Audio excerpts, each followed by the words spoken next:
بسم الله الرحمن الرحيم الحمد لله نحمده ونستعينه ونستغفره ونعوذ بالله من شرور أنفسنا ومن سيئات أعمالنا من يهده الله فلا مضل له ومن يضلل فلا هادي له وأشهد أن لا إله إلا الله وحده لا شريك له وأشهد أن محمدا عبده ورسوله أما بعد فإن أحسن الكلام كلام الله وخير الهدى هدى محمد صلى الله عليه وسلم وإن شر الأمور محدثاتها وكل محدثة بدعة وكل بدعة ضلالة وكل ضلالة في النار. So today's lecture, inshallah, has a long title, and the title is The Historical Role of Ilmul Kalam, of Kalam, and the contemporary role of fikr, which is thought and ideology. So the role of these two things, the historical and the contemporary, in waging a war against the Salafi Aqidah and the Salafi Manhaj. So that's a big long title. So the aim behind this lecture or this presentation is really to use the past to help us to understand the present. To use the past to help us to understand the present. And what we mean by this is that when we look in the early period of Islam, the first 2 or 3 centuries, and we look at the trials and tribulations and the innovations which appeared, and we look at how those people behaved and the shubuhat and the doubts that they brought and the way that they operated and the principles that they brought, all of these things, when we study and when we analyze that time period, then we learn that there are actually parallels, there are likenesses, there are resemblances between that time and between the trials and tribulations that we find facing Ahlul Sunnati wal Jama'ah, meaning the people who are upon the way of the Salaf, in our time, in the 20th century, in the 21st century, that there are parallels, that there are resemblances, likenesses. And so what we're going to do, inshallah, in this presentation is to try to divide it into 3 or 4 sections. In the first section will be a small introduction. We'll mention some principles. A second section, we will try to go through some history of Ilmul Kalam of the first 2 centuries of Islam. In the third part, we will look at the background and the origin of the groups that we find today, like Ikhwanul Muslimin, Hizbut Tahrir, the Jama'ah of Mawdudi, all these political groups that came and they brought with them fikr, they brought ideology. Whereas the people who came in the time of the Salaf, they brought Kalam, Ilmul Kalam. We'll explain what these things are. But the purpose of all of this is really to understand a great tribulation that we have in our time, which is the fitna and the tribulation of this thing that we call tamyi', this thing that we call of watering down the principles of Ahlul Sunnah, the usul of Ahlul Sunnah, watering down the principles of al-wala wal-bara, of loyalty and allegiance. And all of these things, this fitna has a background. So the purpose of all of this history is really to come and look eventually at these people whose names that we know, people like Abu al-Hasan al-Ma'ribi, Ali Hasan al-Halabi, Abdul Malik al-Ramadani, these individuals, because behind all of that there is a long history. There is a history and a background. And so it will help us to understand the reality of what these people are upon when we go back and we study the early part of Islam, where the tribulation was Ilmul Kalam. So this lecture I did in Canada, but it took me 3 hours. So today I only have an hour and maybe an hour and 10 minutes. So we're going to have to try and condense things, inshallah ta'ala, and to keep it as brief as possible. So we begin, first of all, by a number of quick principles. First of all, when we say Salafiyya and when we speak of Salafiyya, then of course we mean the actual Islam that was revealed upon Muhammad sallallahu alaihi wasallam. So these two terms to us are the same. When we say Islam, we mean Salafiyya. When we say the Sunnah, we mean Salafiyya. We don't make any distinction between Islam and Salafiyya.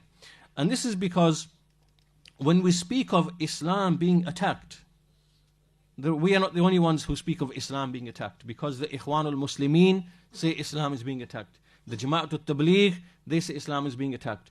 The Hizb ut-Tahrir say Islam is being attacked. Everyone says Islam is being attacked. But what they mean by Islam, not everyone means the same Islam. Because when we say Islam is being attacked, we mean the Islam in the time of the Prophet Muhammad sallallahu alaihi wasallam, which to us is Salafiyya. Is Salafiyya, meaning that which Muhammad was upon, alayhi wasallam, and the companions were upon, and which was inherited from them by the Tabi'een and the Tabi'een. So when we speak of Salafiyya and this war against Salafiyya, or war against Islam, all of this means the same thing to us. A war against Islam. We don't make any distinction between Islam and Salafiyya. And this is the first issue that we should make a note of. Second thing that we should make a note of is that when we as Ahlul Sunnati wal Jama'ah, when we speak of the religion, we don't make any distinctions that are made by the people of falsehood. Because historically, the Mu'tazila, they began to say that in Islam there is usul and there is furu'. There is usul and there is furu'. And this was not known to the Sahaba, to the Tabi'een. They did not divide the religion into usul and furu'. But what these people meant, as we will see later on inshallah ta'ala, these people, the Mu'tazila, what they meant is that matters of belief are usul and everything else is furu', is the branches of the religion. So matters of belief are the foundations of the religion, and matters of everything else, action, everything that's practical, is from the furu', is the branches of the religion.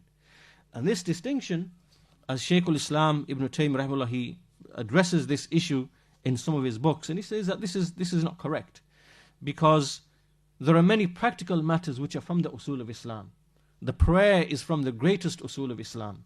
So Ibn Taymiyyah, when he's refuting these people, he's trying to say to them, how are you distinguishing between what is usul and furu'? What's the criterion? What's the criterion you are using to say this is from the usul and this is from the furu'? There isn't any clear evidence. But rather what we say is Ahlul Sunnah, and what we see when we look in all of the books of the Salaf, that the Salaf wrote in Qaaidah, we see that in these books, they mention matters of belief. So they'll mention Allah's names, Allah's attributes, the issues to do with Al-Qadr and Al-Iman and so on and so forth. And likewise, they will mention practical matters, like for example, how do we deal with tyrannical, sinful rulers? How do we deal with them? And how do we deal with the people of innovation? And even in some books they mention that, how does a person deal when, for example, some of the Khawarij come and they attack him, or he's attacked, what's he supposed to do? All of these are practical matters, which these scholars, they included as being from the usul in these books that they wrote. So when you read, for example, Usul al-Sunnah of Imam Ahmad, and you read Sharh al-Sunnah of al-Barbahari, and you read all of the other books that were written, you will find that there are matters of belief, there are practical matters, and even there are some issues of fiqh mentioned in there as well, like wiping over the shoes and things of that nature, which became a hallmark which distinguished between Ahlul Sunnah and Ahlul Bidah. So when we hear this speech, or when we hear this, there is usul and furu', then what those people meant is they meant to limit it just to matters of belief. And so all the other issues now are not from our usul. So therefore dealing with Ahlul Bidah is not from the usul. And how to deal with the rulers who are tyrannical is not from the usul. And so all these things now are expelled from being from the usul, and usul is only just matters of belief. This is a mistake. It's a mistake in the religion to actually hold this. And this was obviously said by the Mu'tazila. And again, what they meant by usul, even when we look at what do they mean by usul, they don't mean the same thing as what we Ahlul Sunnah mean by usul. Because what we mean by usul in belief is the 6 pillars of Iman. Belief in Allah, the angels, the books, the messengers, Al-Qadr, and the last day. What they mean by usul, when the Mu'tazila, who made this distinction, they mean something else. They mean using the reason and aql to rationally prove Allah exists. This is usul to them. This is the usul of the deen. And unless you know how to rationally prove Allah exists, you have no usul. You have no iman. And this is batil. So even when they make a distinction between usul and furu', what do they actually mean by matters of usul when they say, matters of usul are just matters of belief. So that's a mistake as well. But the point is that we need to be very clear that we as Ahlul Sunnah, to us, there are matters of belief, there are practical matters, and even historically we see that even Ahlul Sunnah, they even included certain issues of fiqh as being a hallmark that distinguishes between Ahlul Sunnah and Ahlul Bid'ah. That's the second thing that we should be very clear about. And just to tell you, to mention what's the significance of this, when you speak to an Ash'ari today or a Maturidi today, and he says to you, and he starts using this language, usuluddin, usuluddin, usuluddin, he means something totally different to what you might think he means. He means something else. And when you say, yes, usuluddin, usuluddin, we mean something else. We mean belief in Allah, the angels, the books, the messengers, in the specific way that it has come in the book and the sunnah. But what the Ash'ari means, he means, yes, to rationally prove, using philosophical language, to prove that Allah exists. This is usuluddin to the Ash'ari. So unless we understand these shubuhat and these terms and these distinctions, then we don't really know who are we talking about, who are we talking to, and what is the nature of their shubha, their misconception or their doubt, and how do we deal with them. So that's the second thing that we should bear in mind. The third thing that we should bear in mind as Ahlul Sunnah is we make no distinction between Aqidah and Manhaj. Aqidah to us and Manhaj is that we don't make this distinction in the religion. And I have many statements here from the ulama, from the scholars, from Shaykh Ibn Uthaymeen, rahimahullah, and Shaykh Ubaid al-Jabri, and many others. I don't have the time to go through them all, but it's something I'm sure you are familiar with, that we as Ahlul Sunnah, to us, we speak of usul in the religion. And usul in the religion, as we said, they are matters of belief, and likewise they are practical matters as well. So for example, how do we make tafsir of the Quran? How do we make tafsir of the Quran? This is a matter of methodology. We make tafsir of the Quran by the Quran, then by the Sunnah, then what we see from the Sahaba, and then we have a methodology that we have in how we make tafsir of the Quran. Likewise, we have methodologies in many different areas, in many different fields. How do we deal with the rulers? How do we deal with Ahlul Bid'ah? How do we, there are methodologies in Islam, just like there are beliefs in Islam. We believe Allah is above the throne. We believe Allah has attributes. We believe Allah will be seen in the hereafter. These are beliefs. But we do not make a distinction between a belief and methodology. And we also see that the scholars explain that there is talazum. There is an absolute binding link and a connection between Aqidah and Manhaj. And we see that Shaykh Ibn Uthaymeen, rahimahullah, he mentions here in one of his statements that basically a person who makes errors in methodology, then that is because he will have errors in the Aqidah. And if a person makes errors in Aqidah, that means that underlying there is an error in Manhaj. These two things are connected like this. They are binding. You can't separate between these two things. And so this is also something that we should understand, because when we look at these people present today, the ones that we're going to speak of right at the end, we see that they are really opposing all of these points, or they're making mistakes in these points. The fourth point that we need to mention here at the beginning is something that's a historical fact, which is that ideas, when we speak of ideas, someone brings an idea, ideas live longer than men. Right? Men live for 60, 70, 80, 90, 100 years, but ideas live for thousands of years.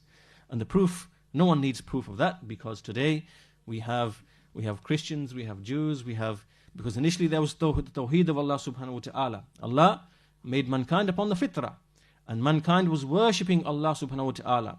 And then there appeared the milal, the nihal and the milal, the various factions and the creeds and whatever else. Worship of the stars, worship of people, worship of the dead, worship of the righteous. And those ideas, we see that they've continued over thousands and thousands and thousands and thousands, or tens of thousands of years, and we still have that today. So ideas always live longer than men. And likewise we see within Islam, don't we see that the Khawarij who appeared 1400 years ago, they are still present today. Likewise we see all of the sects, the Mu'tazila, the Jahmiyyah, the Asha'ira, the Sufiyya, the Batiniyya, all of them, those ideas, even though we don't see anyone coming today and saying, yes, I'm the Khawarij, or yes, I'm the Batiniyya. No one does that, but the ideas are still actually present. We can see the ideas present in groups and individuals. So what is the impact of this point? What is the significance of mentioning this point, that ideas live longer than men? The impact is that the Salaf, they understood the significance of this issue, because Islam is the final message revealed to mankind, and the Quran is the final ultimate miracle of Allah subhanahu wa ta'ala, and Muhammad sallallahu alaihi wasallam is the Khatimul Anbiya, he's the seal of the prophets. That means there is no more prophet, there is no more book. So this means that this message of Islam, the perfected Islam, is something that will Allah subhanahu wa ta'ala will preserve and maintain up until Yawmul Qiyamah. This message will always remain. But at the same time, we see that the Messenger sallallahu alaihi wasallam, he said that this ummah will split, and there will be controversies, and there will be differences, and there will be deviations, and there will be heads of misguidance who speak our language and who have our skin. So all these narrations we find in the Sunnah. So this means that this Islam, this perfected final Islam, is something to which deviations and foreign ideas and innovations and these things will come. Definitely they will come. And the Salaf knew, and they knew and they recognized that. And so when the Sahaba saw what the Messenger told them would appear, then the lesson for us is, how did the Sahaba behave?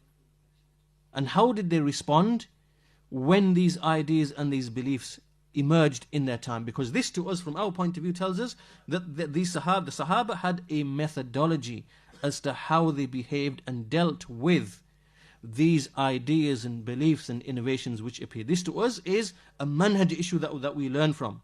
So therefore, when we go back and we look at how did Abdullah bin Umar deal with the Qadariyah who appeared in Iraq, how did he deal with them? How did he speak about them?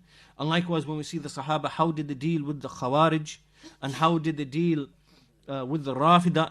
Right? That for us is a methodology, because the Sahaba understood this thing, that innovations and ideas live longer than men. So the point here is that we know how severe and harsh the Salaf were towards the innovators. We know that they were the innovators were humiliated, exposed, even imprisoned, even beaten in that time. But despite all of that, we still see today the Khawarij, the Mu'tazila, the Jahmiya, the Batiniya, the Sufiya. We still see, so despite the fact that the Messenger warns against bid'ah in his time, and despite the fact that he did so with such severity, and despite the fact that the Sahaba took such a severe stance against those groups who emerged in their time, and despite the fact that the Salaf in general, when we see the likes of Imām Ahmad and other than them, how severe they were upon the Jahmiyyah and other than them, we still see that those ideas are still present today. They're still found today.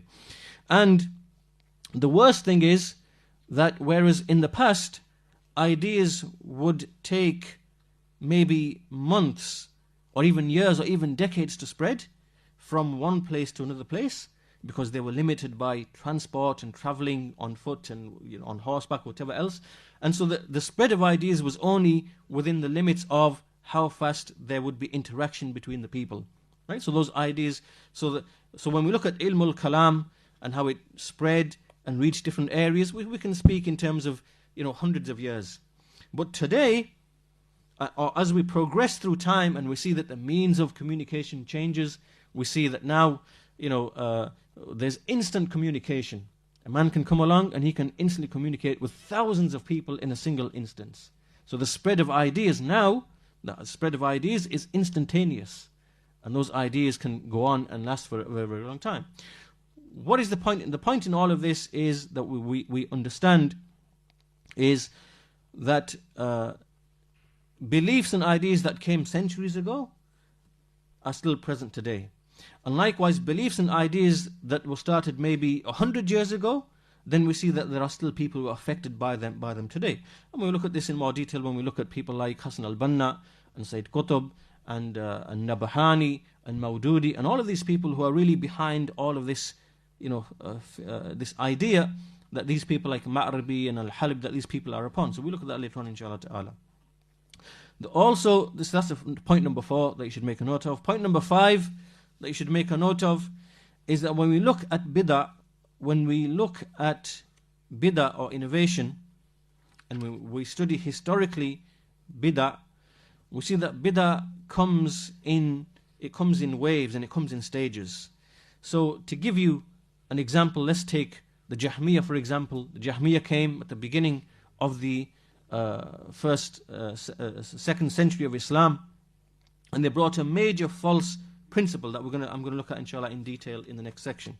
But after the Jahmiyyah came, then along came the Mu'tazila. They took the original bid'ah from the Jahmiyyah.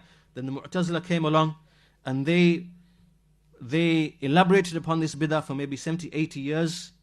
And then after them came the Kullabiyya, and they took the principles from the Mu'tazila.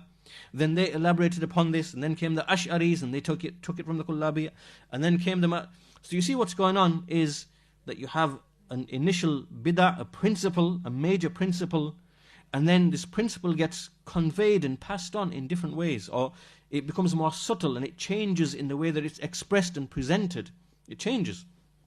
And so this is the same as what's happening in our time with these principles of Al-Ikhwan al-Muslimin, and how they brought initial principle and it's been transferred to another group of people, then to another group, then to another group, then finally it's coming through people like Al-Halabi and Al-Ma'ribi and these other people, and we see many other people who are affected by these principles, and they don't even know that they're affected by these principles. And even historically speaking, we see that there were many great scholars, there were good scholars, like Imām al-Bayhaqi, rahimahullah. Imām al-Bayhaqi was a good scholar, and he was a scholar of hadith and a scholar of the Sunnah, but he unfortunately was deceived by bad company like Ibn Fawrak and Abdul Qahir al-Baghdadi. These are some of the Ash'aris who he unfortunately mixed with and took knowledge from, and as a result something of kalam entered into his writing. So you'll find the language of kalam in his writings. So if great notable scholars in that time can be put to trial by way of those ideas that were innovated, then likewise we shouldn't feel, it shouldn't be strange that likewise there would be people in our time who ascribe to knowledge and who ascribe to knowledge in the Sunnah, that they too likewise will be affected by some ideas and whatever else that emerge in our times. So this is point number 5, that innovation appears in waves, and there are many illustrations of this that we can give. I'll give you one more quick example. Take the example of the Quran being created. First of all, they used to say the Quran is created. Then when the truth was made clear and the scholars began to say that the Quran is the speech of Allah uncreated, then another group came along. Then they started saying, okay, we accept the Quran is the speech of Allah, but my recitation of the Quran is created. And then they changed the speech to something else. So another group emerged with something else. Then that one was refuted. Then another group came along. Then they said, well, I accept the Quran is the speech of Allah, but after this I'm going to stop and I'm going to just withhold. So these were the Waqifah. These are the ones who basically didn't take a position. They just withheld. This was another orientation that came afterwards. So then the Salaf dealt with them as well. Imam Ahmad said that whoever withholds and says, I don't say created or not created, فَهُوَ صَاحِبُ بِدْعَةٍ, just like the one who says it is created. So the point being is that innovations come and they just change form slightly, and they change expression slightly, and they change the way that it's presented, but essentially it's all the same. You're trying to say the same thing. And then after them came Ibn Qullab, and then the Ash'aris took it and they said, yes, we accept Allah's kalam is uncreated, but his kalam is just the meaning in the self. Kalam is not voice and letter. The kalam of Allah is just the meaning in itself, and we accept that is not created. Now we have another variation, but really you're trying to say the same thing. Essentially you are saying that the Quran is created, and the Quran to you is not this Quran that we read here and recite and whatever. The Quran to you is just a meaning, indivisible meaning in the self of Allah. So here we see now, from the beginning with the Jahmiyyah, we see all of these different changes and whatever else. And so this is the nature of bid'ah. This is the nature of the people of bid'ah. So this is point number 5, and point number 6 that we should mention again, which is relevant to everything that we're going to discuss inshallah ta'ala.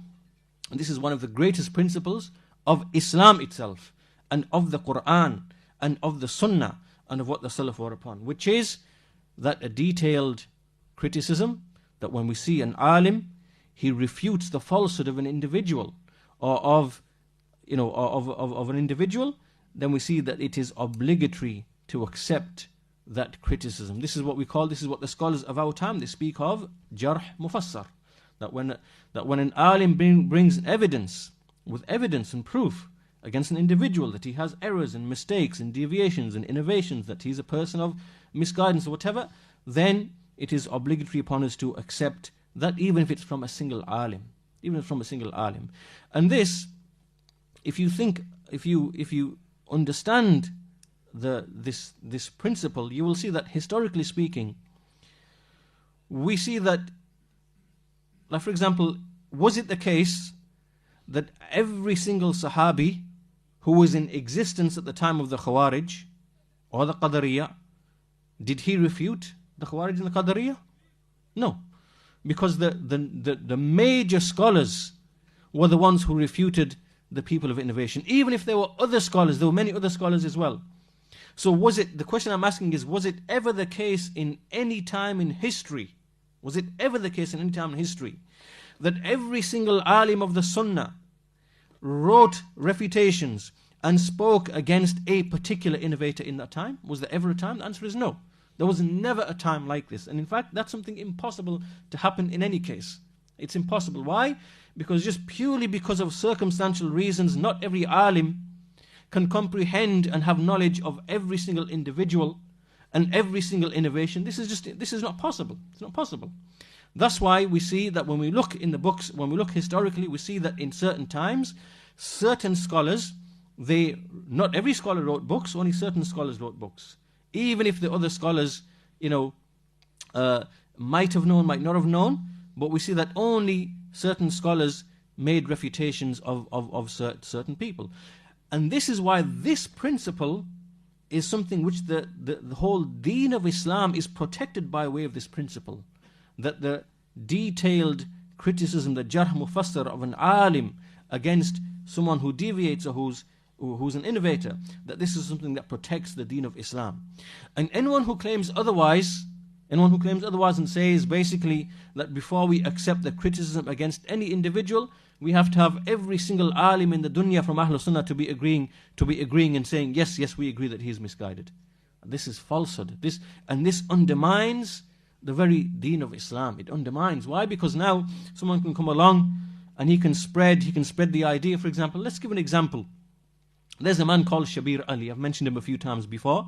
This man, Shabir Ali, he has some videos where he says that basically in the Lawhul Mahfuz, in the preserved tablet, that what is contained in the preserved tablet is not the actual things that a person does, but all the possibilities of things that a person might be able to do. Right? What he's really saying is Allah subhanahu wa ta'ala does not know the actions of the servant specifically. Allah only knows all the possibilities. Right? So Allah's knowledge is only of the possibilities, not of the actualities. Right?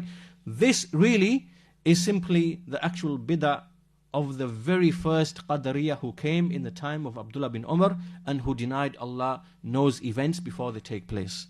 Right? Now, this man is a Qadari mubtadi'. There's no doubt that this is what he's saying and this is what he means. Now, before anyone speaks against this man and says that he's a Qadari mubtadi', is it a requirement that every single alim in the whole dunya has to know of him and know of where he said it, and before anyone can now speak against him? Of course not.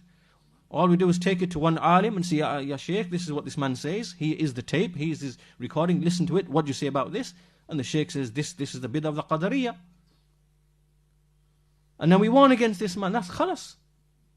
So anyone who comes along, and because these people today, as we said, they bring these false principles because they want to defend the people of innovation, because they are working with the people of innovation, because they are taking money from the people of innovation and the groups of Hizbiyah. So therefore, these principles that we're going to learn a bit towards the end of the lesson, all these principles, you see that they have certain objectives behind them. And so this point here, Jarh Mufassar, is actually really what the entire lecture really is kind of focused around, because this is something that's absolutely crucial to to what we are discussing. So likewise, in our time, to give you another example, we see that in our time, do we see the case that every single alim refuted Sayyid Qutb? No. There's a few scholars who took the lead, Sheikh Rabi, and then other scholars concurred and said, yes, Sheikh Rabi is speaking the truth, this man is misguided and whatever else, but not every alim spoke against him. Likewise, do we see every single alim refuting the communists and the Jews and the Zionists? No. We see some of the ulama that they write books, like Ibn Baz rahimahullah, he wrote a book, The Ideological Attack. And in this book he spoke against the Christian missionaries, and likewise he spoke against the Zionists, and likewise he spoke against the missionaries, the communists, the Shuyu'in, he refuted them. But has every alim now written a book against the communists and spoke? No, he hasn't. If we know one alim of the Sunnah who brings evidences and who refutes with evidences, then we as people of the Sunnah, we accept that and we take that. And this is how we operate in our religion. So anyway, this is the introduction. We should just some introductory points. Now we're going to look at the tribulation that the Salaf dealt with in their time. So obviously, we as Ahlul Sunnah, we study the books of the Sunnah. We go back and we look at what the Imams like Imam Malik and Imam Ahmad and Imam Shafi'i and all the books that we study like Usul Sunnah and Sharh Sunnah and the books of At-Tabari, Sarih Sunnah, and there are many other books that we have which are translated and some of which are not translated. These small works that we study these books, but in all of these books they are speaking about Allah's names and attributes and Allah being seen in the hereafter and Allah having kalam and Allah being above the throne and whatever else. But sometimes we don't really understand where did that fitna, where did that trial, where did it all come from? And why were the Salaf writing what they were writing? Right? So what we're going to do here is to try to give as quickly as possible a brief history of those 200 years, and then we're going to use that as a basis to understand the groups in our time, in the 20th century. So okay, basically after the Messenger sallallahu alaihi wasallam, he passed away, and he already informed us that there will be groups and sects and deviation. We see that in the first century there were the 4 major groups of innovation which appeared. These are the usul of bid'ah. The first one, the Khawarij, the Rafida, and the Murjiya and the Qadariyya. Right? These appeared before 100 Hijrah. And these groups, one of the major qualities about these groups that we notice is that these groups didn't really challenge the Quran.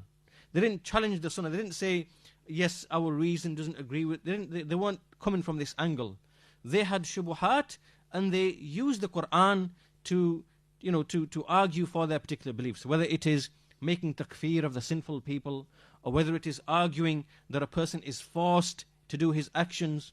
So these people didn't actually, in principle, deny the Quran, or they just came and they fell into innovations. But that was the first century. In the second century, which is after 100 Hijrah now, we see that there is a poison which came into the ummah. And this poison is the poison of ilmul kalam. Ilmul kalam. This is a poison that came from other nations. There were other nations.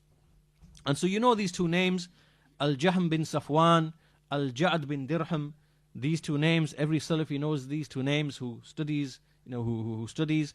And these 2 individuals, Al-Jahm bin Safwan and Al-Ja'd bin Dirham, these are the individuals who brought this kalam into the ummah.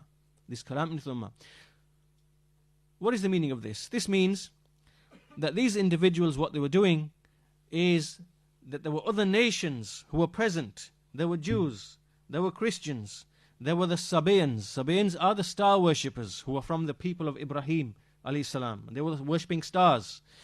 And likewise there were other Indian philosophers and there were other people. So these individuals, Al-Ja'd bin Dirham, they were interacting with them. Jahm bin Safwan, they were interacting with them, debating with them, arguing with them.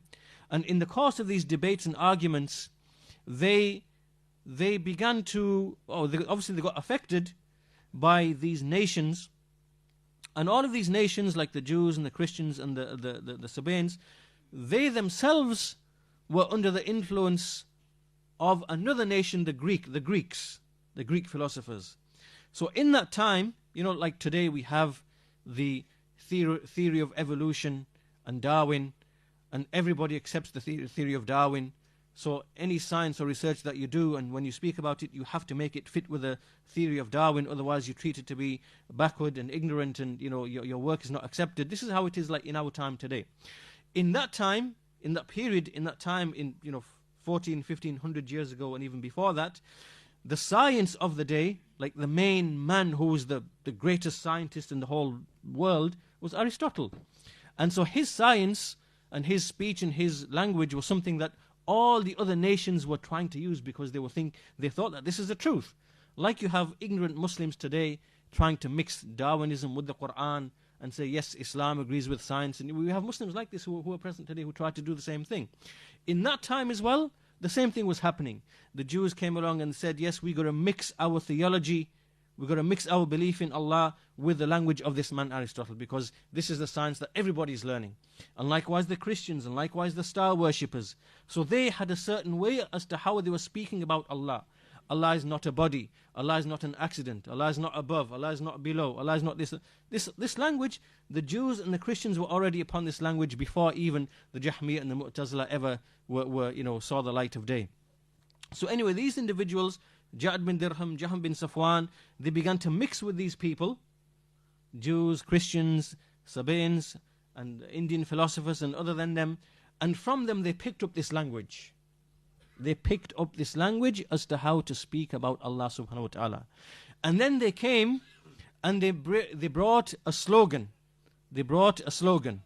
And this slogan was, and this really was the foundation of everything behind Ilmul Kalam and all the groups that came afterwards. This slogan was that they said, they came to the conclusion, after all these debates they were having with these people, that Allah laysa bijism. Allah laysa bijism. Allah is not a body. Allah is not a body. Allah is not a jism. Allah is not a body.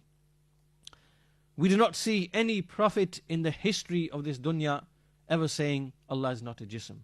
We do not see in any revealed book that Allah is not a jism. We do not see any statement from the Messenger ﷺ to use this negation, Allah is not a jism. We don't see from any of the Sahaba anything narrated that they said Allah is not a jism. This was brought by Al-Jahm bin Safwan, as Ibn Taymiyyah says, that he was the first one to say this in this ummah. Allah is not a jism, Allah is not a body. And so this then, what he meant by this, what he meant by Allah is not a body, is that when we go back to this man Aristotle, because this is where it really comes from, Aristotle has some books that he wrote, and in one of them it's called Metaphysics, and in this book he's speaking about the Creator, and in the Creator he says that the Creator, basically he's saying that the Creator is is abstract, he has no attribute, he's not a body, he doesn't have dimension, he doesn't have width, he doesn't have breadth, he doesn't have height, he's not measurable, he's not this, he's not that, he's just an abstract idea, just like an idea, not something that actually exists with an essence. And so therefore Allah is not a body. This statement actually comes from Aristotle. But the Jews and Christians were affected by this, and then Jahm bin Safwan, Ja'ad bin Dirham became affected by that, and then they brought this statement, this slogan into the Muslim ummah, that Allah is not a body. And what they meant by this is, from this is why they denied all of those major symbols of our belief. We believe Allah is above the throne. They said no, Allah can't be above the throne. Because if Allah is above the throne, you've attributed direction to Allah. If you attribute direction that something is above or whatever, then you've put it in a place. And if you've put it in a place is something that occupies, it has to occupy a space. And anything which occupies a space must be a body. And Allah can't be a body, so therefore Allah can't be above the throne. Likewise, Allah, the ru'ya of Allah, the fact that Allah will be seen.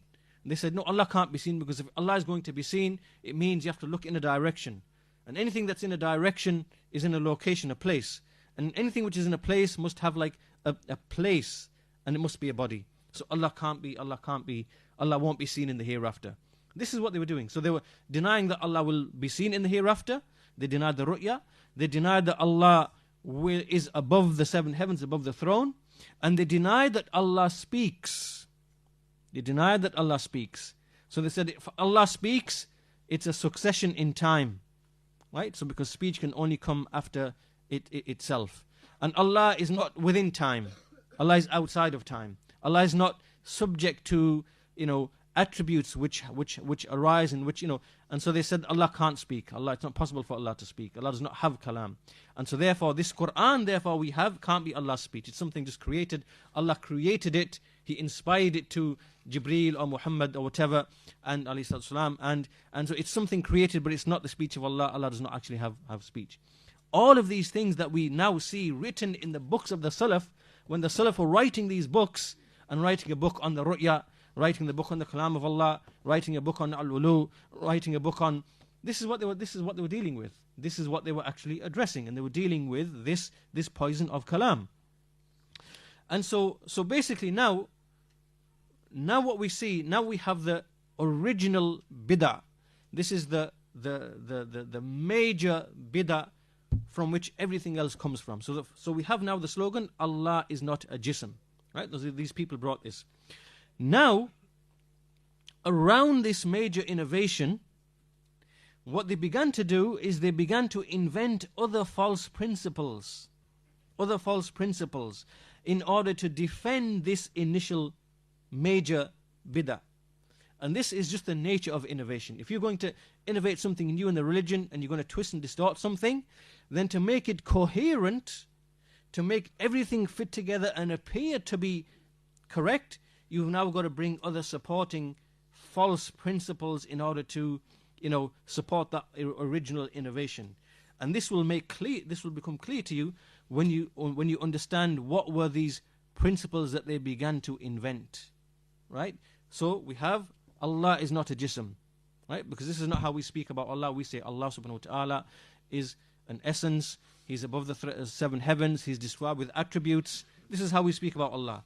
But they brought this statement, Allah is not a jism. So now listen. We have 8 or 9 principles that we can mention that they innovated in order to support this theology or this statement. And these will make sense to you when you hear them. The first of them that they mentioned, it's not in any particular order, but one of the major ones they mentioned is, they began to distinguish between what? Between the mutawatir and the ahad. This was innovated by the Mu'tazila, who were upon this belief of denying Allah has attributes, denying Allah will be seen, denying Allah is above the throne. They said, because Ahlul Sunnah, when they came and they said, well, here you are, in the Sunnah it says Allah will be seen in the hereafter. In the Sunnah it says Allah laughs. Allah has the attribute of laughter. In the Sunnah it says such. And because these people were ignorant of the Sunnah, they weren't learned in the Hadith and Athar because they never took it from the Sahaba and the Tabi'een. So they were ignorant. They had no knowledge of the Hadith and Athar. So how from their point of view, how can we now refute? How can we argue with Ahlul Sunnah? And so they began to invent these false principles. So they said, yes, well, these ahad hadith are just speculative. We can't accept speculation in the religion, because Allah prohibits dhann in the Quran. So therefore, we see that all of these ahadith you are bringing, a hadith about the ru'ya, a hadith about Allah's sifat, a hadith about Allah being above the throne, a hadith about this, a hadith about that, these are just dhanni. They're not qat'i, they're dhanni. Therefore, they don't provide certain knowledge. So therefore, we don't accept any of this. We only accept mutawatir. This was a false principle they brought in order to argue against Ahlul Sunnah, because in terms of hadith itself, they were ignorant and they had no knowledge. This is one example of a false principle innovated, a subsidiary false principle innovated in order to support the actual major bid'ah or the major innovation. So, mutawatir, ahad, qat'i, dhanni, this is what all of this was about and why they brought it. Second example, they began to, we've already mentioned this, the usul and furu'. We already mentioned this at the beginning. They're also ones who began to distinguish between usul and furu'. Now, there's usul in the religion, and what they meant by usul is not what we mean. Belief in Allah, the angels, the books, the messengers, the last day, and whatever is found in the Kitab and the Sunnah, which is narrated by trustworthy people, even if it's one person, all of that is what we accept. They then invented, there is usul and there is furu'. Right? So usul is what they mean by usul, that you have to rationally prove Allah exists and come to the conclusion that Allah is not a jism. That's what they mean by usul. And then they began to write about this in their books. And so now when you go to an Ash'ari and you read all their books, what they mean by usuluddin, this is what they mean. In the books of the Ash'aris and Maturidis, this is what they mean by usuluddin. Right? So this was another distinction they made, the usul and the furu'. And they had other words for it, the aqliyat and the amaliyat, different ways, but the objective was still the same. A third thing that they did, another thing that they began to do is that they took Arabic words, or words which are in the Quran, and they began to redefine them, to redefine a word with a philosophical meaning which is not known to the Arabs. Right, so for example, let me give you some example. They began to take the word wahid in Arabic, and instead of giving it the actual meaning which is in Arabic, they gave it a philosophical meaning which is taken from the books of Aristotle. So wahid to them means something which is not divisible, it can't be divided any further. This is wahid to them. Okay, so therefore, therefore to them, Allah subhanahu wa ta'ala is wahid, means he's not divisible. Right? So to the Mu'tazila means he can't have more than one attribute. And so anyway, you know what's going on here. They're trying to poison the Arabic language, right? To inject meanings into the Arabic language. So wahid now has a meaning other than what the Arabs know it to mean. Ahad has a meaning other than what the Arabs know it to mean. Right? And likewise jism, and likewise qadim, and likewise muhdath, and all these terms. So they began to inject the poisonous meanings from outside into these terms. And then when they come to you and argue, they're arguing with you with injected words, poisoned words. Right? So and this is why Imam Ahmad rahimahullah, when those innovators were trying to debate him in those debates, and they were trying to use these techniques. They were trying to say, do you say the Quran is qadim? Or do you say Allah? They were trying to use this injected poisonous terminology. Imam Ahmad wouldn't address them, wouldn't answer them, because he knew what they were doing. And he said, I don't know what you're talking about, all I know is the book and the Sunnah. Okay?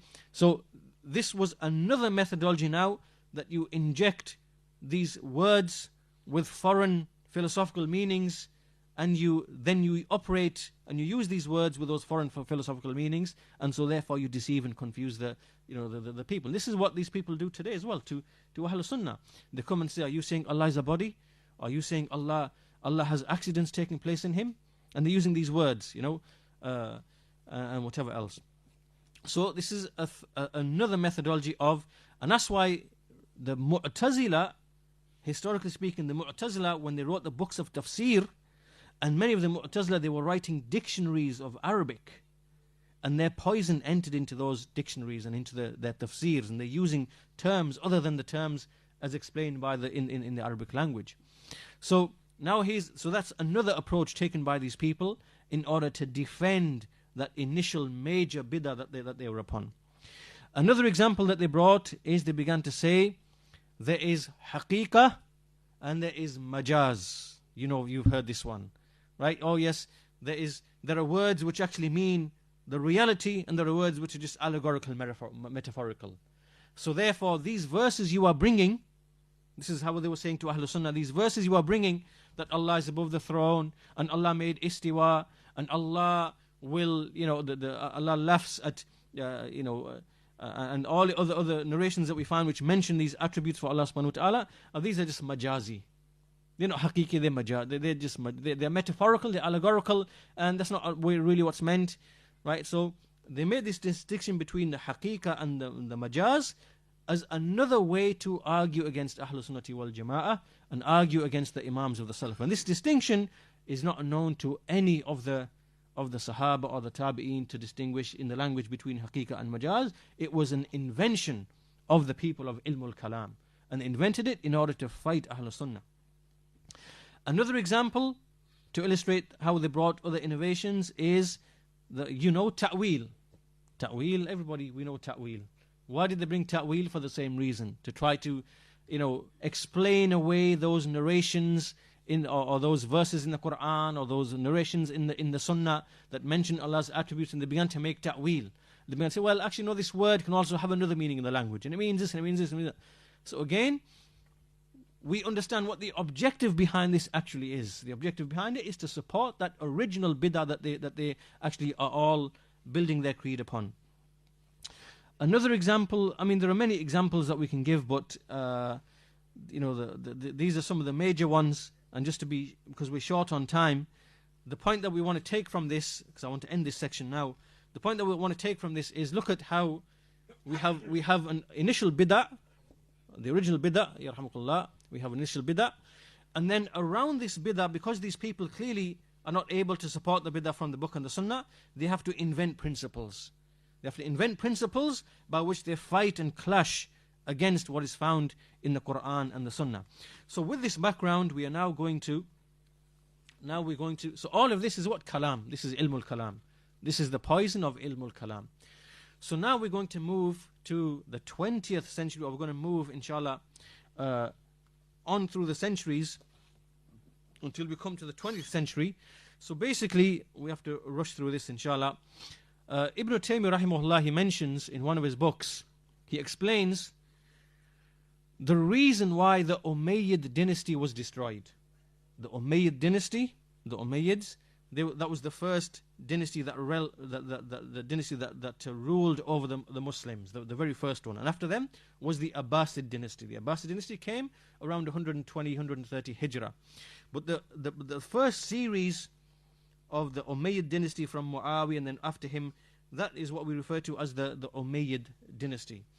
Ibn Taymiyyah mentions that the reason why they were destroyed, or the reason why it terminated, why it finished, is because the last of the rulers of that dynasty, called Marwan al-Himar, he adopted the statement of Ja'd bin Dirham.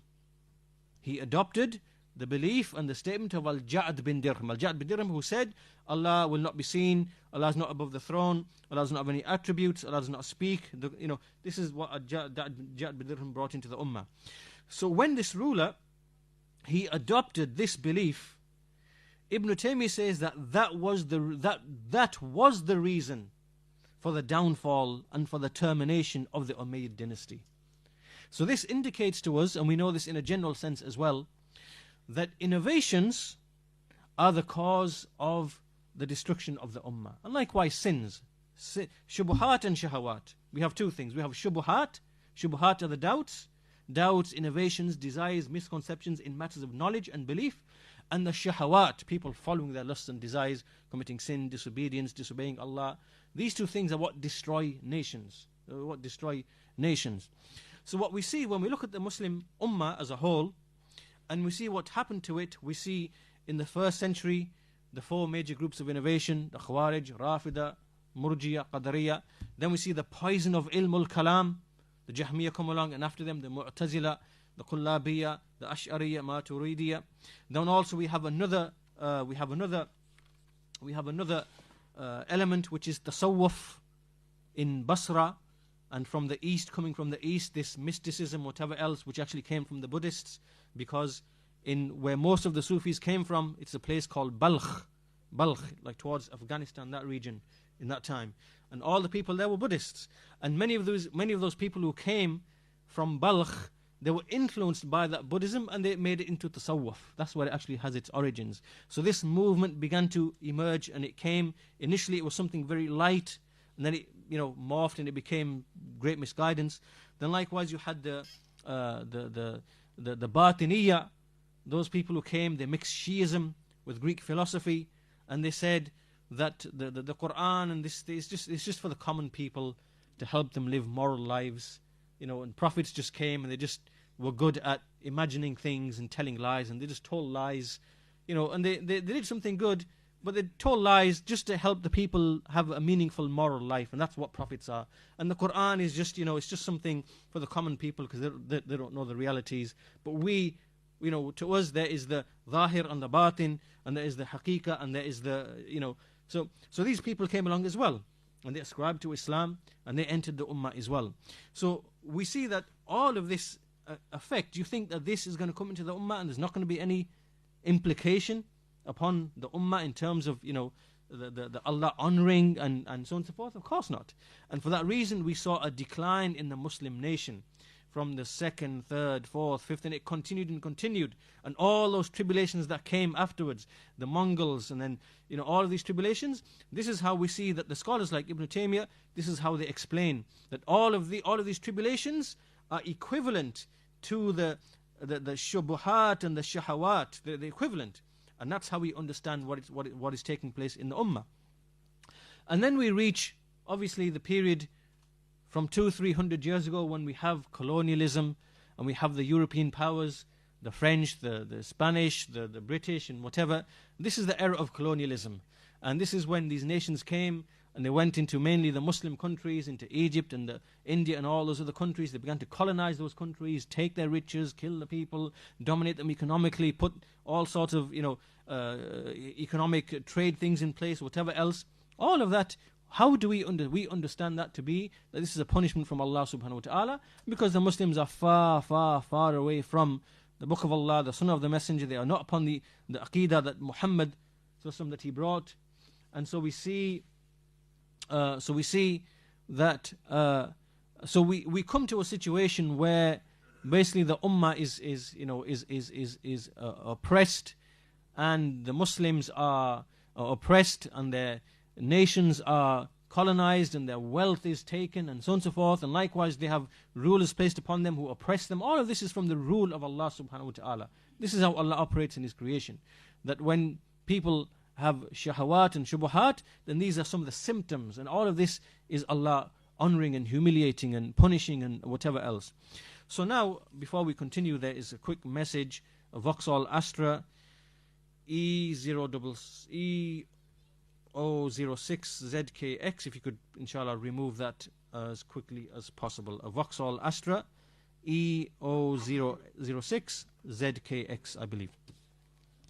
So now we come to a situation where we now come to the 20th century, and we see the Ottoman Empire.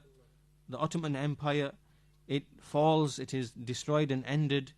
And the Ottoman Empire was a Sufi, Maturidi, Hanafi state, which had with it many, it had enmity towards the people of Tawheed and the Sunnah, but it was a Sufi, Maturidi state.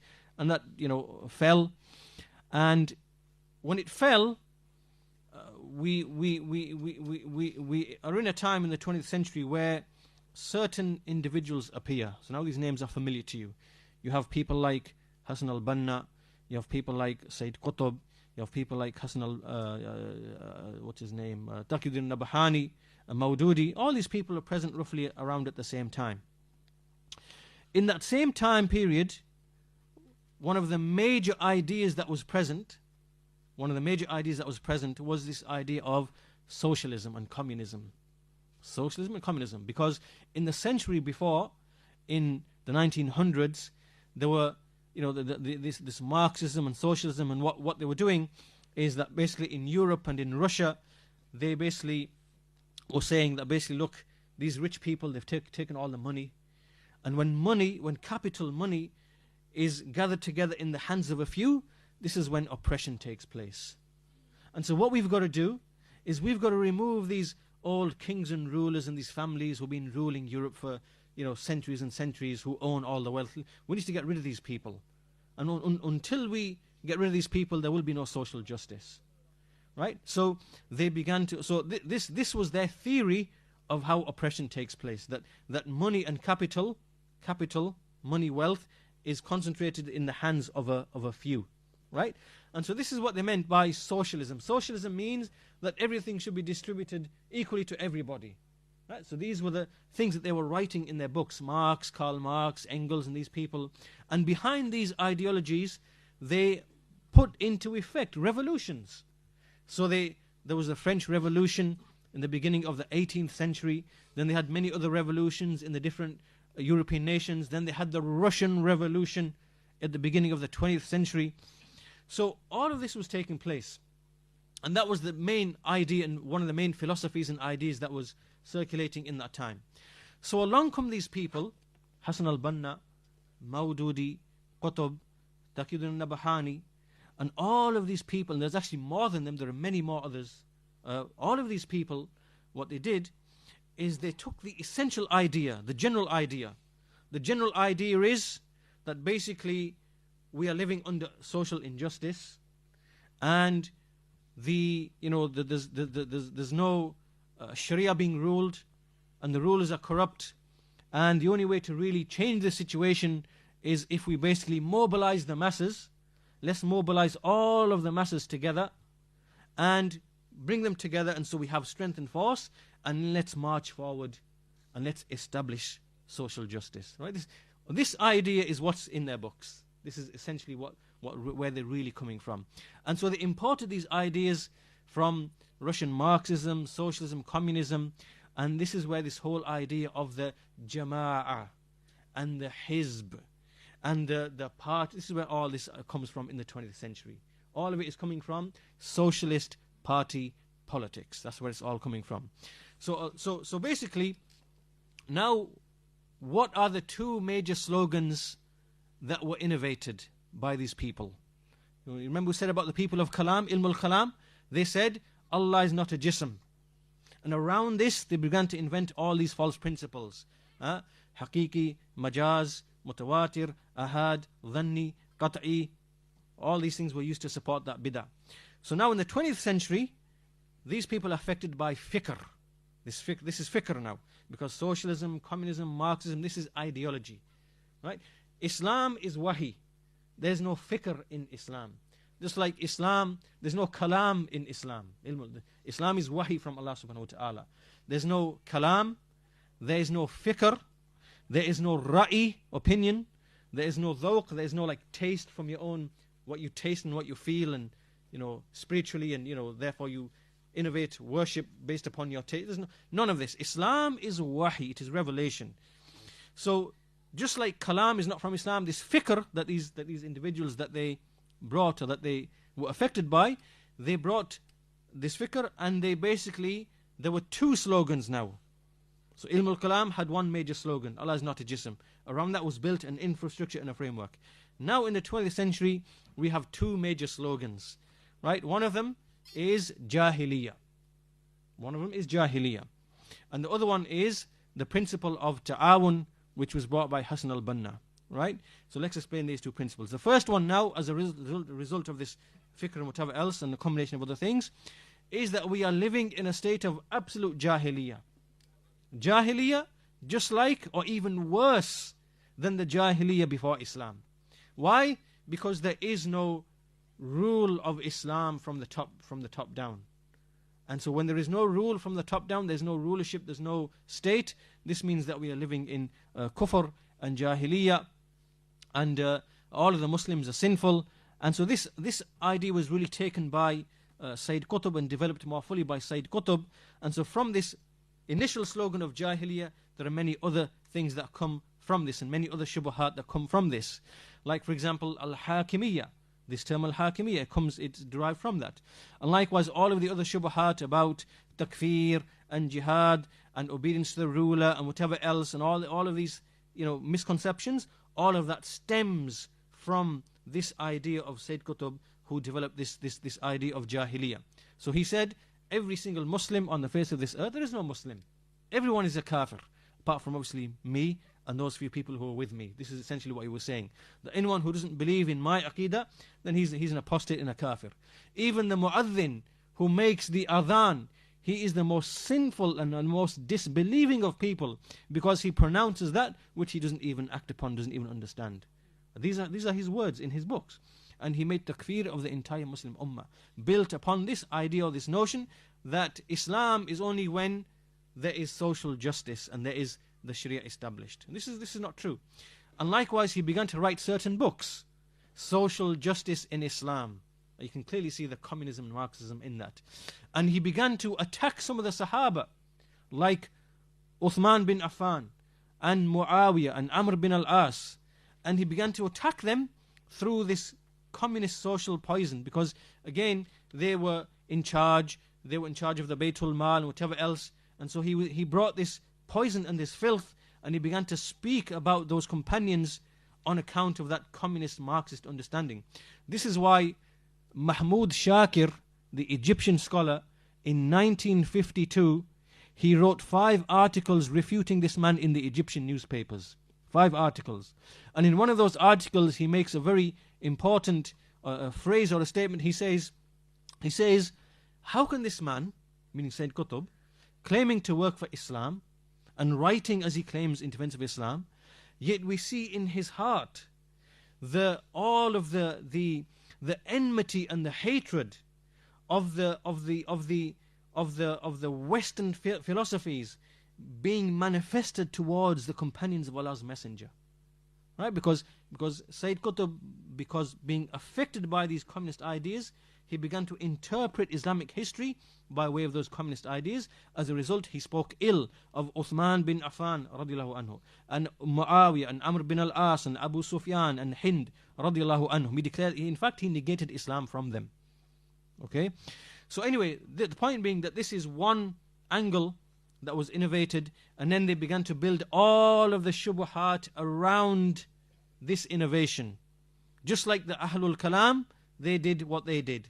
So now these people began to raise doubts about the rulers and obeying them and takfir of them, and likewise, how to advise them, and principles to do with takfir and iqamatul hujjah and excuse of ignorance, and likewise what is jihad and whatever else. All of the shubhat now came, and they began to distort aspects of the Sunnah in order to support this general idea or this innovation. But anyway, this is not really the point that we want to focus upon. We want to focus upon the second issue, which is what Hassan al-Banna brought. This is really where we're leading towards. So Hassan al-Banna, he came, and what was his principle? What was his slogan? The slogan is نَتَعَاوَنُ فِيمَا اتَّفَقْنَا عَلَيْهِ وَيَعْذِرُ بَعْضُنَا بَعْضًا فِيمَا اخْتَلَفْنَا فِيهِ. This principle is that let us cooperate with each other in that which we agree upon, and let us pardon and overlook it, forgive each other, overlook each other in that which we disagree. Now this statement, they call it the golden statement, Al-Qaaidah al-Dhahabiyya. This is what they say, the Ikhwan al-Muslimin. This is Al-Qaaidah al-Dhahabiyya. This is the golden principle. It's not the golden principle, rather it is the most filthiest, vile principle in the history of Islam. And you will understand why it is the most filthiest, vile principle in the history of Islam.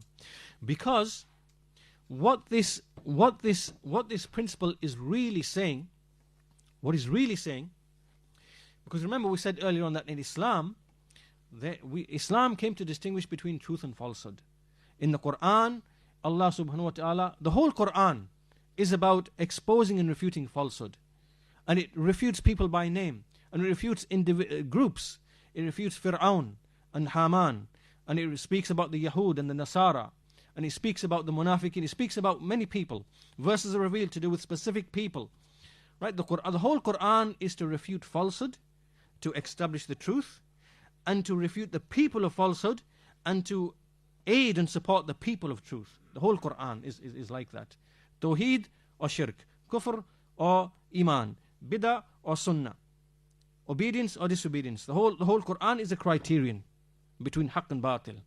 Now when you come along and you say, let us agree with each other in that which we, let us cooperate, make ta'awun, in that which we agree, and let us pardon each other in that which we disagree.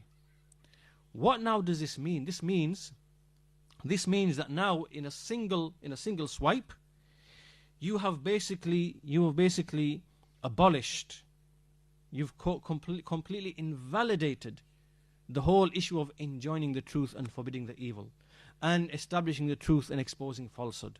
Because what he meant, Hassan al-Banna, what he meant by this is he said, what is the most common thing that everyone agrees upon? Everyone says La ilaha illallah. So as long as anyone says La ilaha illallah, that's what we agree upon, then we can work with each other in anything. And as for everything else, then let us pardon each other. We don't need to get into these differences and difficulties. Let's leave all that and pardon each other. To prove that this is what he meant, he used to travel to Iran. He used to go and meet with the Iranian ayatollahs of the time. And he used to write in his book saying that the Sunnah and the Shia are the same. Rather, they are both upon naqa. They're both upon purity. Right? This is what he used to write in his books. But look at the wider picture. What's really going on? What's really going on is that this principle is all to do with gathering bodies. That's what it's to do with. Let's remove all of the apparent differences. Let's not argue and fight against each other.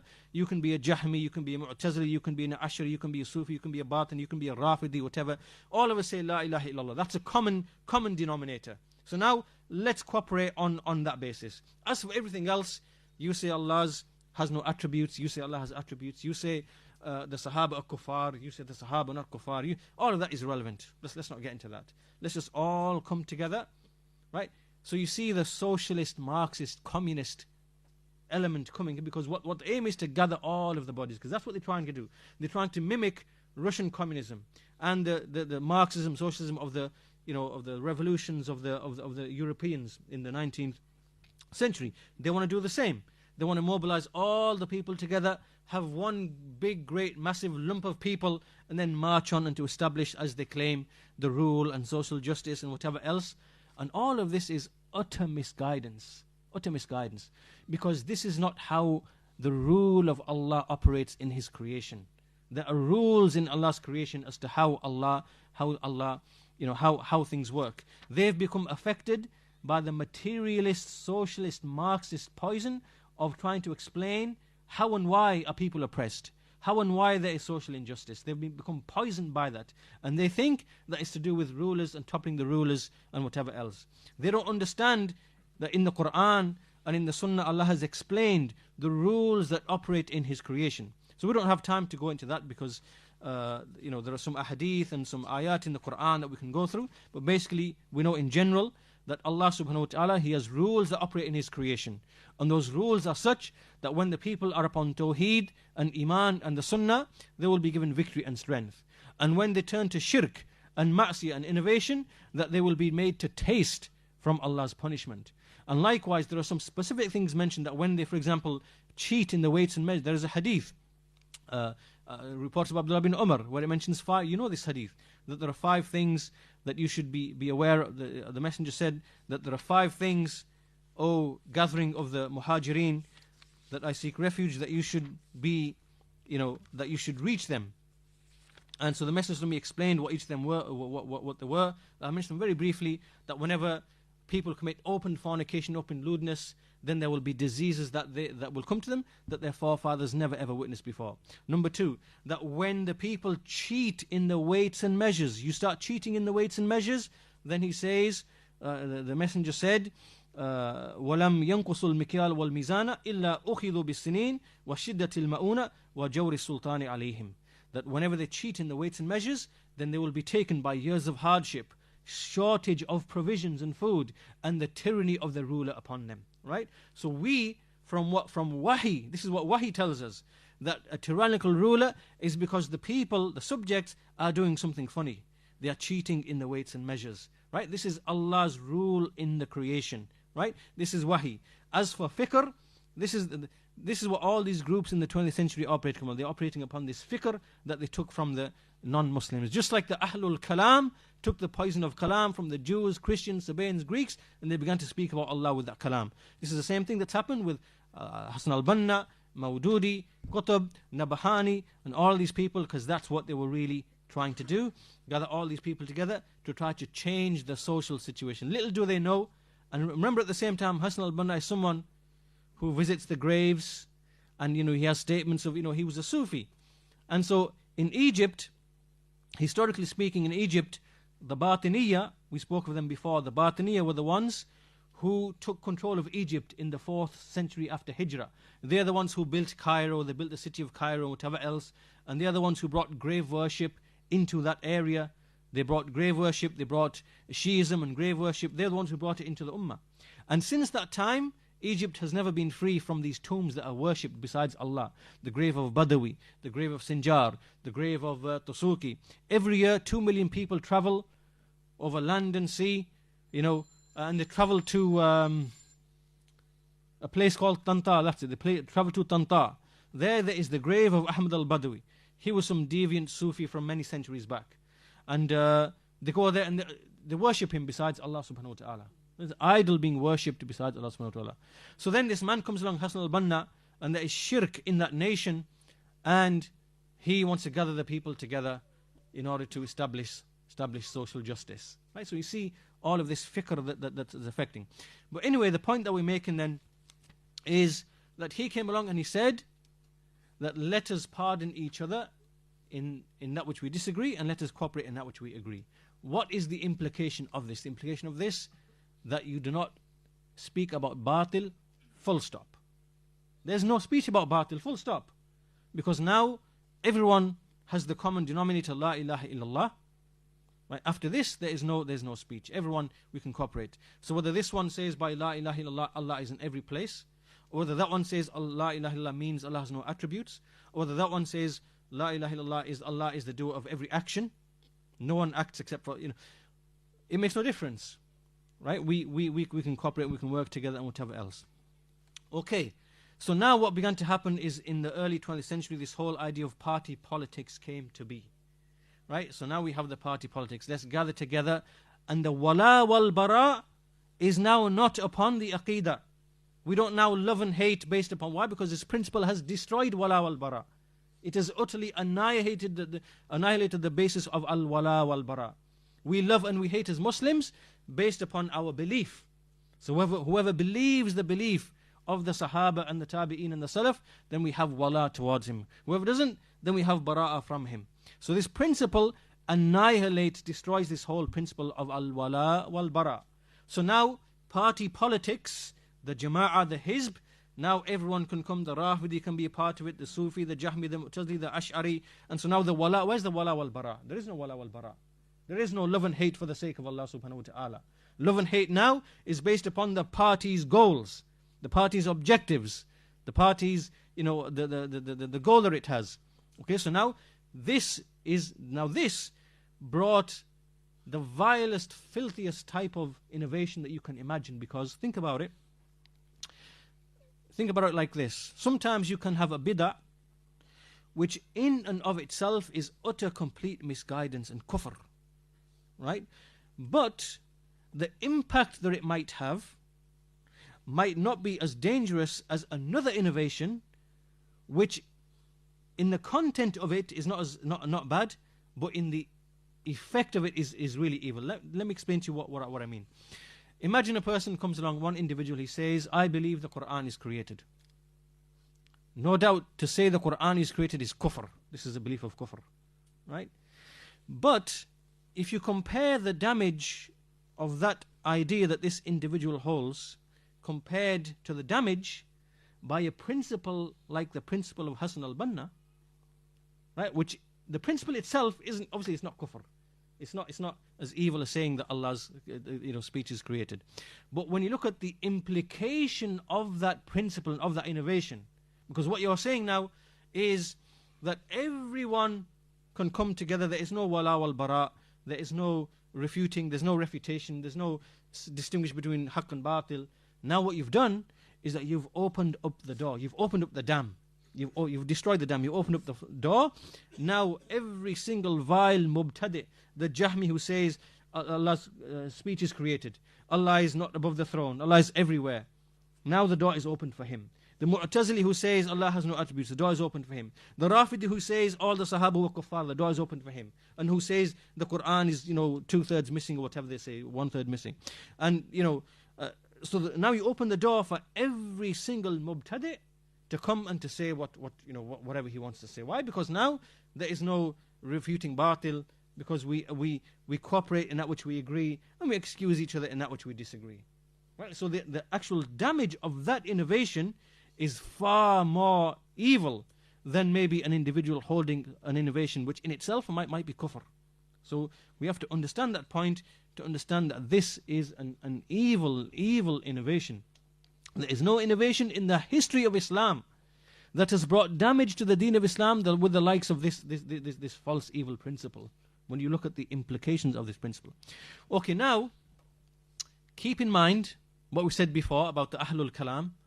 The Ahlul Kalam came, they made an innovation, then it came in waves, then it began to change and whatever else. The same thing happening here. So when these people came, Hassan al-Banna, Sayyid Qutb, Nabahani, Maududi, and they brought all this party politics into Islam, they destroyed the notion of al-wala wal-bara, and they were essentially affected by communism, Marxism, and revolutions and whatever else, right, these materialist philosophies.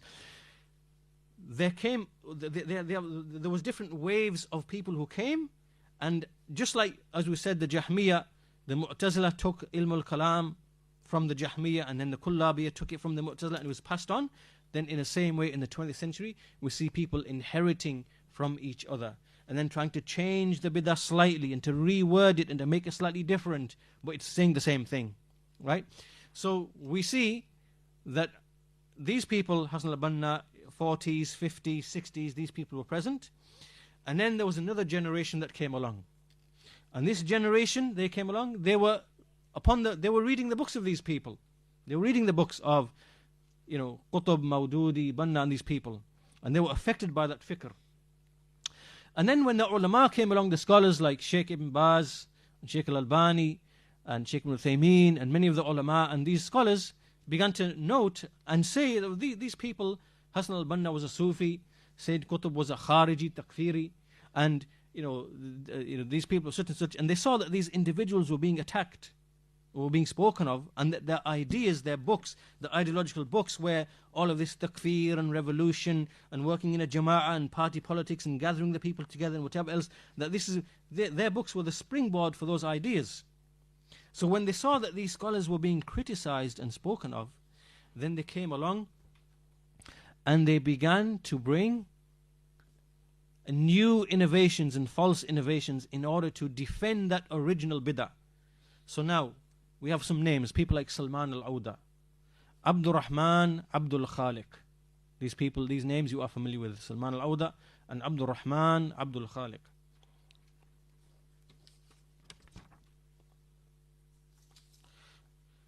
So these individuals came along, and we see that they began to write certain books in which they began to propound certain ideas. Began to write down certain ideas. What are these ideas? Let's go through them one by one. First idea is, you probably have heard this word, al-muwazana. Many of you will probably have heard this word, al-muwazana. Al-muwazana means to counterbalance.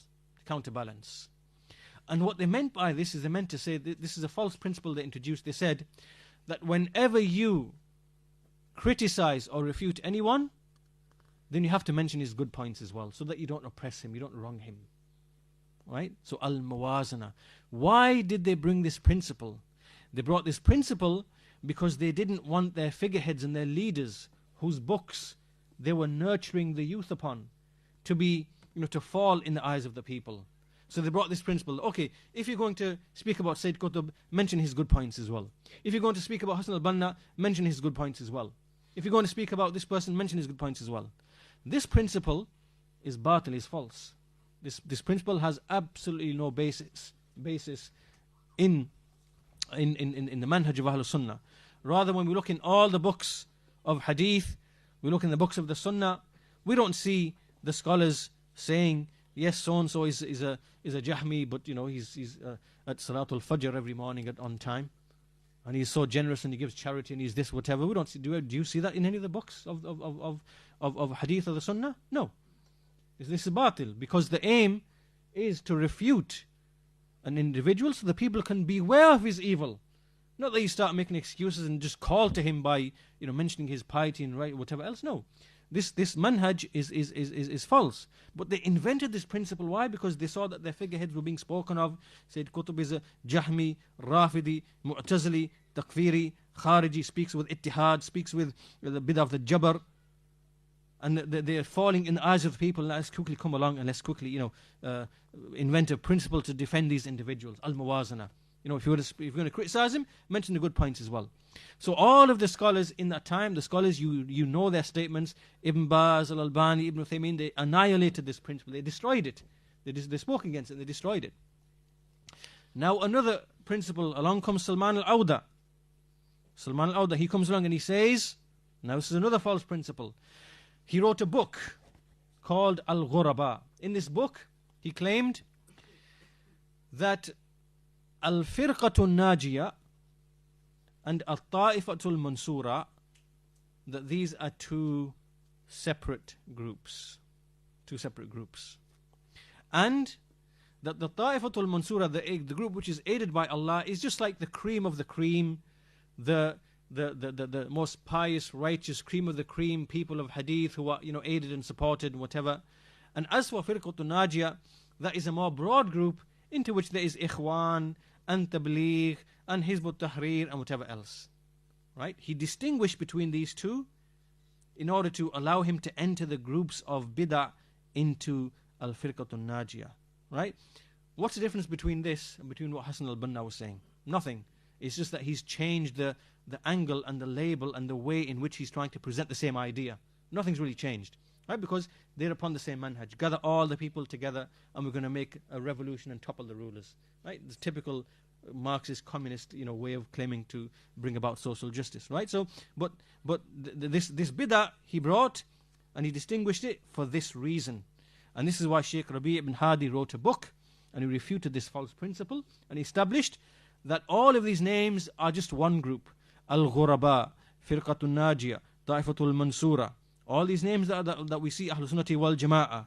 It's all one group, which is whoever is upon the Aqidah and the Manhaj of the Salaf, and they cling to that. And they make wala wal bara upon that. That is who is the Firqatul Najiyah, and Ta'ifatul Mansura, and Al-Ghuraba, and so on and so forth. But look at how these people are being very deceptive. They come, they bring labels and terms, inject false meanings into them, just like Ahlul Kalam did at the beginning, and then start using amongst the people, writing books and spreading amongst the people, to give the impression that yes, Ikhwan, Tabligh, Hizb ut-Tahrir, whatever, they are broadly speaking from Al-Firqatul Najiyah, so therefore we can work with them, we can make ta'awun with them. Why? Because the aim is to bring together numbers, large numbers, for another objective. Third one, Abdurrahman Abdul Khaliq, he came along. He's upon the same manhaj as those people reading their books. So he came and he brought another slogan. Ta'addadul jama'at. Ta'addadul jama'at. The multiplicity of groups. The multiplicity of groups. So what was he saying? He was writing in his books, yes, the presence of many groups is something good and positive. And it produces competition between the people for dawah. So, the Ikhwan and the Tabligh and the Hizb ut-Tahrir, it's a healthy environment where each group competes in dawah, and this competition is a good thing, right? This is the nonsense he's writing in his books, because he's upon the same manhaj, he's upon the same hakimiyya, jahiliyya, takfir, revolution, whatever else. He's upon the same thing. So then he wrote this. Then he began to propound these ideas, multiplicity of groups, and so this is why Shaykh Rabi' ibn Hadi hafidhahullah, he demolished and annihilated this man's falsehood, and he wrote a book, and the book was called Al-Jama'atun Wahida. One Jama'ah, La Jama'at, not many groups. Sirat Wahid, La Asharat. One path, not many paths. Because this is a haqq. There is only one path in Islam. That is the line that the messenger drew in the sand. And he said, this is the path of Allah.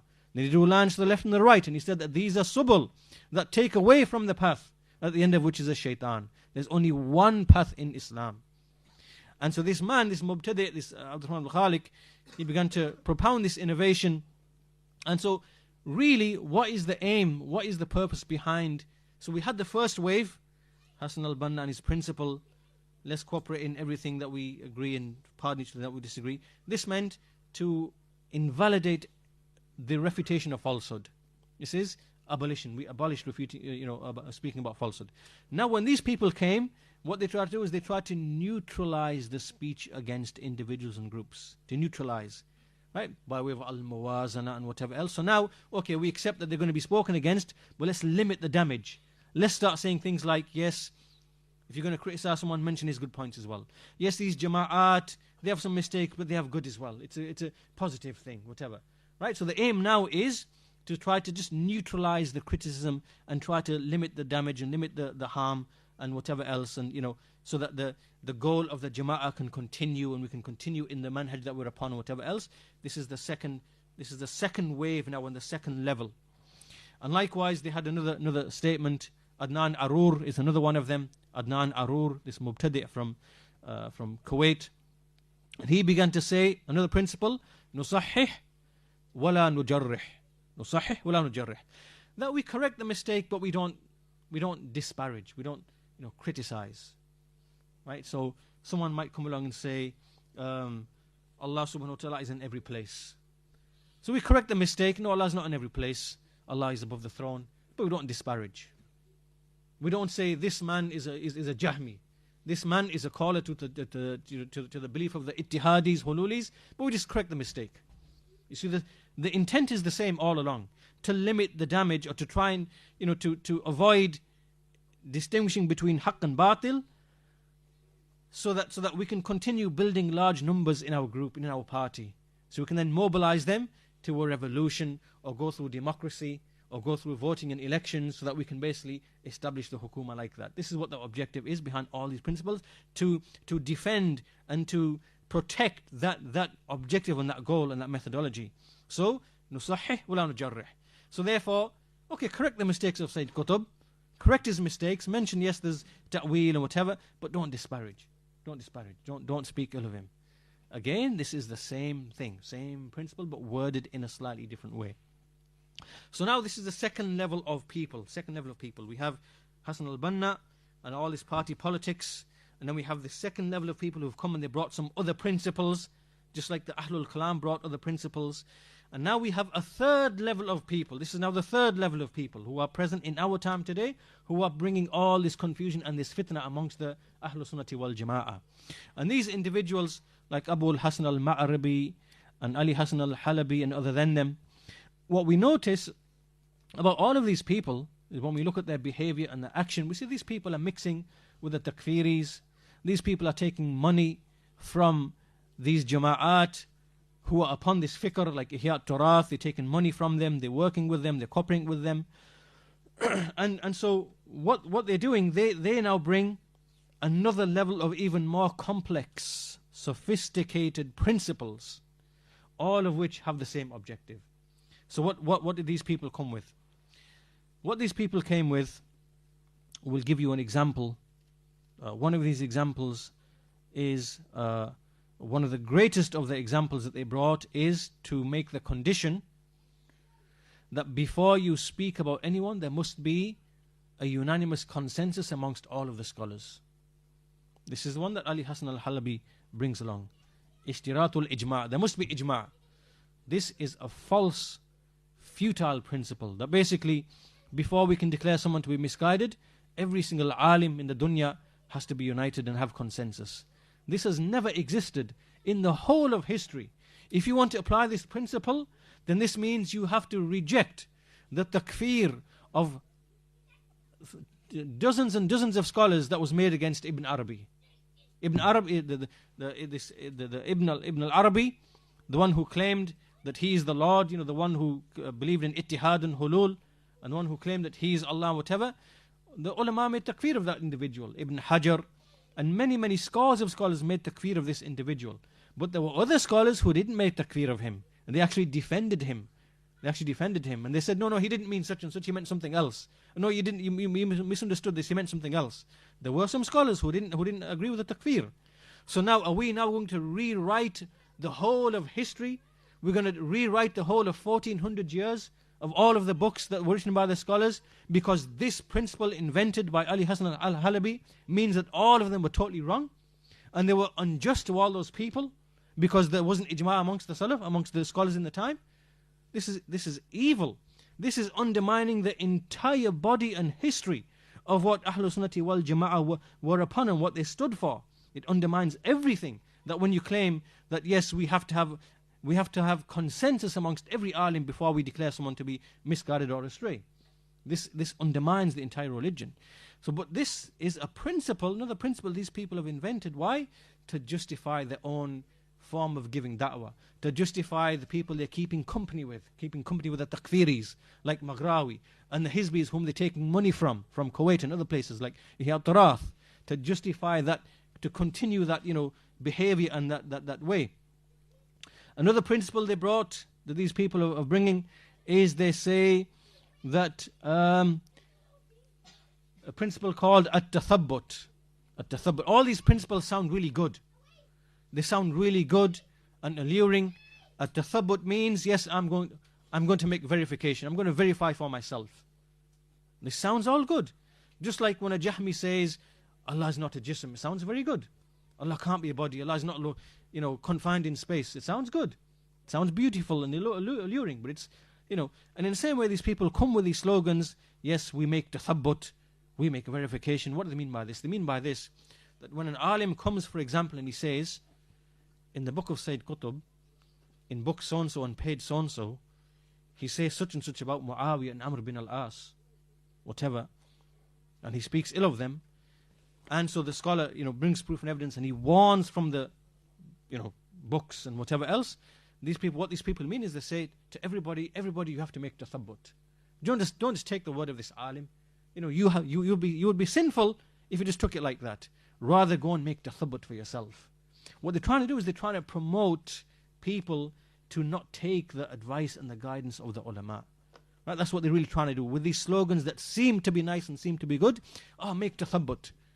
First of all, does everyone have the knowledge and the understanding to be able to identify that this is the bid'ah, for example, the bid'ah of Jabr in the books of Sayyid Qutb, or that this is the bid'ah of Hulul or Ittihad in the books of Sayyid Qutb?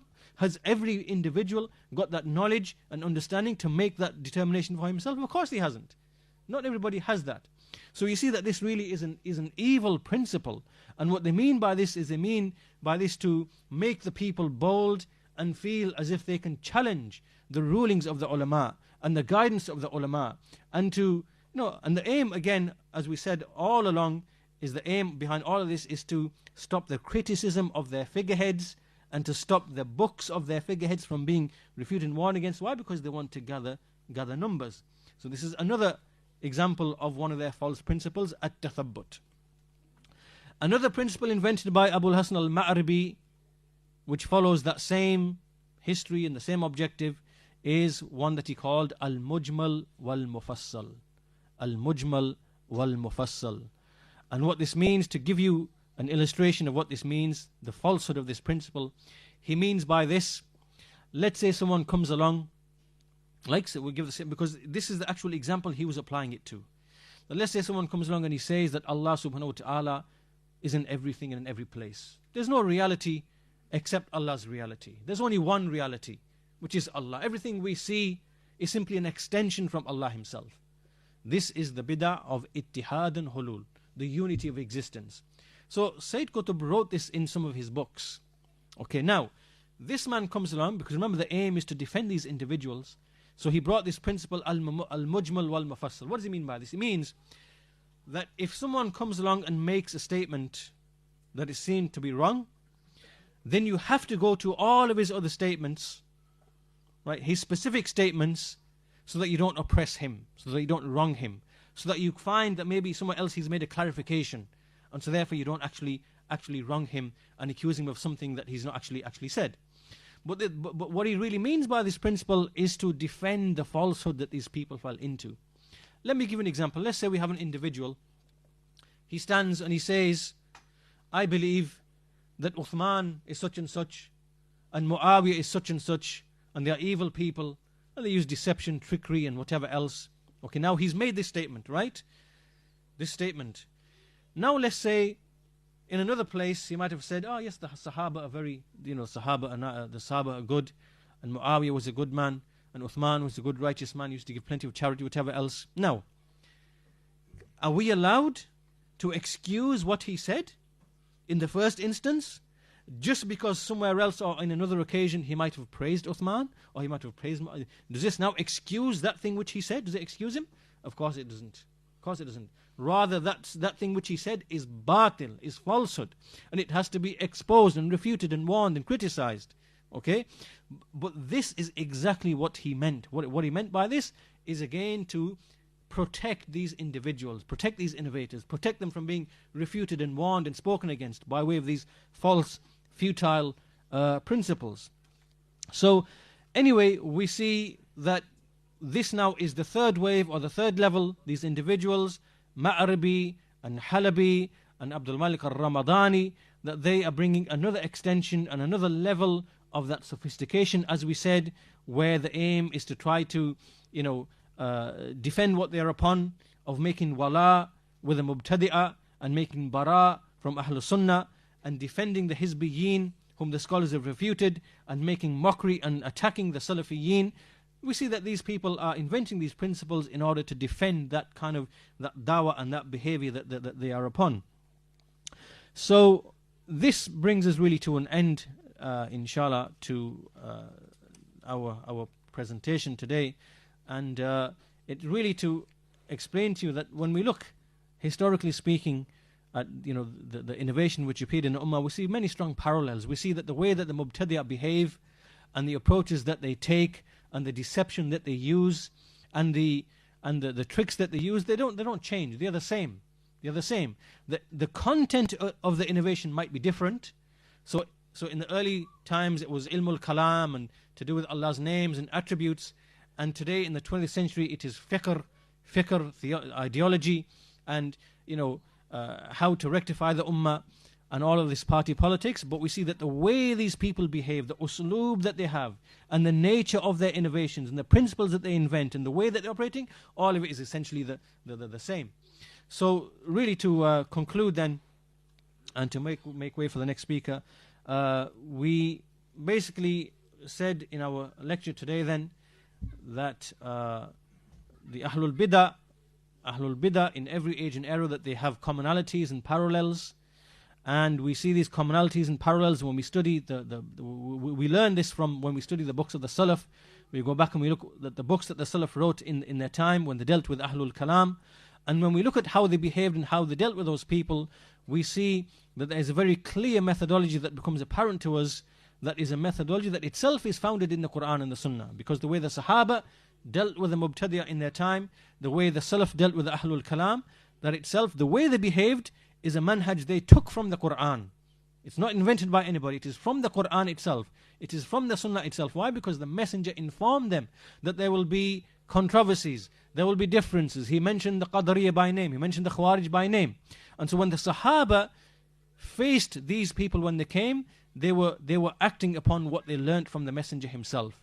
And that was inherited by the Tabi'een, and they behaved likewise with the Ahlul Kalam. It was inherited from them by Imām Malik and Abu Hanifa and Shafi'i and Ahmad, and likewise they behaved with the Mubtada in their time in a like fashion.